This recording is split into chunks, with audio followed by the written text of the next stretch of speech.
বিএনপির গবেষণা সেল বলতে শব্দ আমি জানি না আছে কিনা। হ্যাঁ, গবেষণা হচ্ছে। গবেষক যারা, এরা হলো উগ্রবাদ। ওখানে গবেষণা হচ্ছে কিভাবে শেখ হাসিনাকে উৎখাত করা যায়, সেখানে গবেষণা হচ্ছে কিভাবে আওয়ামী লীগকে ক্রাশ করা যায়, সেখানে গবেষণা হচ্ছে কিভাবে পাকিস্তানি ধারাকে ফিরিয়ে আনা যায়, সেখানে গবেষণা হচ্ছে জিন্না টু নেশনস থিওরি, সেটাকে কিভাবে আপনার সাম্প্রদায়িক বাংলাদেশে রূপান্তর করা যায়, সেখানে গবেষণা হচ্ছে আগামী দিনে বিএনপি ক্ষমতায় আসলে আওয়ামী লীগের কত নেতাকে ফাঁসি দিতে হবে, সেই গবেষণা হচ্ছে। এবং সেখানে গবেষণা হচ্ছে শেখ হাসিনার বংশধরকে কীভাবে বংশ করা যায়, সেই গবেষণা হচ্ছে। এবং রনি সাহেব এক সময় যে বললেন, প্রধানমন্ত্রী সম্পর্কে বললেন অপরিপক্ষ, এটা বেয়াদবির চরম সীমানা। যার হাতে তিনি এমপি হয়েছেন, যার হাতে তিনি নৌকা নিয়েছেন, নৌকা নিয়ে এমপি হয়েছেন, তাকে বলছেন অপরিপক্ষ। কত বেয়াদব, কত বড় বেয়াদব, অশালীন কথা এটা হতে পারে। সেই জন্য আমি বলি, শুনেন, কথা বলতে দেবেন প্লিজ, আপনি ইন্টারফেয়ার করবেন না। আপনার শব্দটায় আমি আপত্তি জানাচ্ছি না, আপনি ইন্টারফেয়ার করবেন না। আমি শব্দটা আপত্তি জানিয়ে গেলাম, আপনি কথা বলবেন না। Don't take any side please. না, আমার শোতে আমি এই শব্দটা বলতে পারছি না। Hear me, hear me. জি, অবশ্যই। I have right everything to say. I see you should not take side.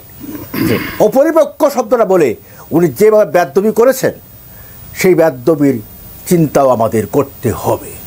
উনি তাত্ত্বিক হয়েছে, আপনি তাত্ত্বিক বানিয়ে দিয়েছেন তাকে। ওই তাত্ত্বিক আমরা কেয়ার করি। শেখ হাসিনা বাংলাদেশের কাকে কেয়ার করি? জনগণকে কেয়ার করি। ওই অনলি জনগণ, নোবডি, নোবডি। আপনার সোশ্যাল মিডিয়া, রনি সাহেব জনগণের অংশ না। Please, please, he is not a part of people, he is a devil, he is a devil. তিনি কনস্পিরেটর, তিনি চক্রান্তকারী।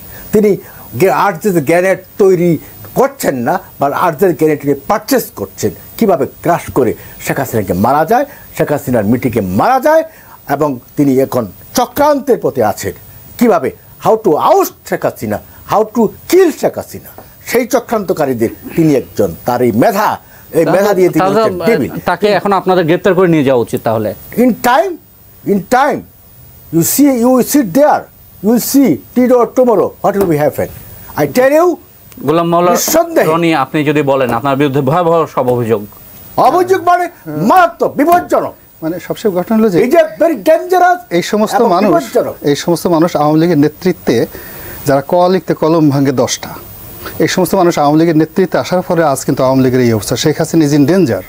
যে বক্তব্যটা দিয়েছি যে কতগুলো অপরিপক্ক রাজনৈতিক সিদ্ধান্ত, অপরিপক্ক রাজনৈতিক সিদ্ধান্ত, সব সিদ্ধান্ত শেখ হাসিনা নেন না। ব্যাংক চুরির সিদ্ধান্ত শেখ হাসিনা নেন নাই। এই যে আহমেদ হোসেনের আন্ডারে যে কমিটিগুলো হয়, কমিটি যদি কেউ টাকা পয়সা নিয়ে থাকে, সেই সিদ্ধান্ত শেখ হাসিনা নেন নাই। সারা বাংলাদেশের ছাত্রলীগ যুবলীগের বিরুদ্ধে যে অপকর্মের অভিযোগ আসছে, সেটা আহমেদ হোসেনদের মতো লোকজনরাই করেছে, শেখ হাসিনা করেন নাই। এখন নিজের অপকর্ম করে গভীর আস্থা শেখ হাসিনাকে, প্রত্যেকটা লোক কথায় কথায় শেখ হাসিনাকে হিমালয়ে উঠিয়ে নিচেরা নিজদের বাস দিয়ে দিয়েছে। আজ থেকে 20 বছর আগে, 10 বছর আগে যে সমস্ত লোক রাস্তায় ভাত খেতে পারতো না, বাজার করতে পারতো না, তাদের ধানমন্ডি গুলশান বনানীতে বাড়ি, গাড়ি একটার পর একটা। এখন পর্যন্ত সেই সমস্ত লোক যদি সমাজে বড় বড় কথাবার্তা বলে, মানে আওয়ামী লীগের লোকজনের মূল ব্যাপার হয়েছে কি, অহমিকা বোধ এমন একটা জায়গায় হয়ে গেছে, উনি আমাকে থ্রেট দিচ্ছেন, আমি যেখানে নিচে দাঁড়াই থাকবো। আহমেদ হোসেন যদি গোলাম মাওলা রনি একটা পশম স্পর্শ করতে পারে, সারা রাত এই এটিএন বাংলা নিচে দাঁড়াই থাকবো, 2 হাত কেটে এখান থেকে চলে যাবো। কি মনে করে সে এখন এই অবস্থাতে? এত সোজা না দুনিয়াটা, যার জন্য আমার একটা প্রশ্ন তৈরি হয়েছে। কথা বলতে হয় না, জবান থাকলে বলতে হয় না। আচ্ছা, আমার একটা প্রশ্ন হচ্ছে, আপনি উত্তর দিতে যে আসলে যা বললেন তাতে মনে হচ্ছে শেখ হাসিনার প্রতি আপনার গভীর আস্থা এখনো আছে। আপনি বাকিদের জন্যই মনে হয় আওয়ামী লীগ থেকে সরে গেছেন। মূল ব্যাপার হলো Sheikh Hasina is institution, Khaleda Zia institution. একটা মানুষ, আল্লাহ রাব্বুল আলামিন যখন কাউকে প্রধানমন্ত্রী বানান একটা দেশের, সেটা যেই হোক না কেন, তার প্রতি আল্লাহর একটা হুকুম থাকে। এখন শেখ হাসিনা যে চেয়ারে আসে, সেই চেয়ারের মর্যাদাটা দেওয়াটা প্রত্যেকটা মানুষের দায়িত্ব। অনেক ধন্যবাদ। কিন্তু ইট ডাজ নট মিন যে শেখ হাসিনার সঙ্গে সে লক্ষ লক্ষ মানুষ সারা বাংলাদেশে আওয়ামী লীগের লোকজন কাজ করছে, সবাই তার মতো আল্লাহ হয়ে গেছে। Not like that. খুবই পরিষ্কার। জনাব আমাদের জন্য শেষ কথা যদি থাকে, 30 সেকেন্ড সময় আছে। না, সন্ত্রাসীদের বাসা তো এরকমই হবে। আমি সন্ত্রাসী নই।